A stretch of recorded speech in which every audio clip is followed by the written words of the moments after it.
unustetu aeg, mu sees vaikne tee. Kadunud ööd mulle enam haiget ei tee. Tuules mu mõtted vaikivad veel, kannavad unistust, mis alles on veel, mis alles on veel.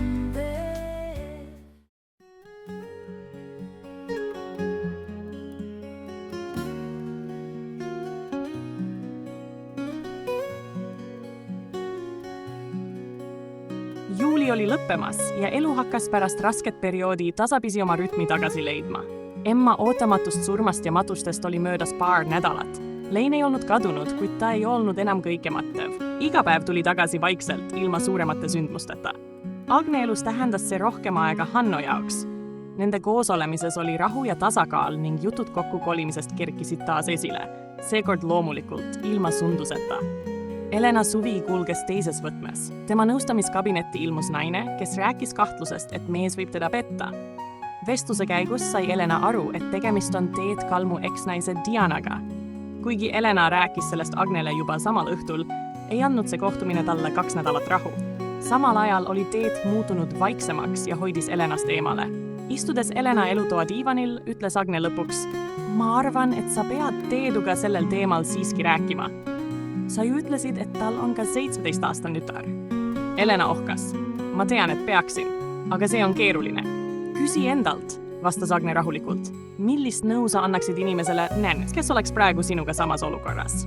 Elena jäi hetkeks vait. "Tõenäoliselt soovitaksin ma asjad selgeks rääkida." "No just."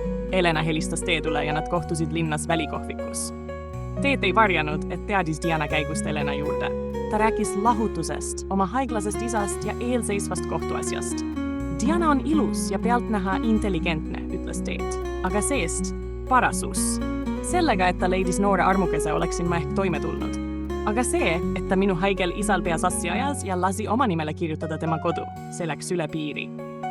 "Midagi sellist ma ei osanud arvata," ütles Elena vaikselt. "Ma mõtlesin kogu aeg, kas Diana tulek minu juurde oli juhus." "Ei olnud. See oli ette planeeritud." Kui Teet kirjeldas Diana töökaaslast Annat, ütles Elena lõpuks: "Miks mul on tunne, et see on Anna Ateva, Agne ema?" Samal ajal kohtusid Agne ja Hanno juhuslikult küla vahel. "Ma olin just sinu poole tulemas," ütles Hanno. "Ja mina läksin mõtteid tuulutama." BMW esinduse ees küsis Agne: "Miks me siia tulime?" "Selleks, et sa saaksid endale uue auto valida."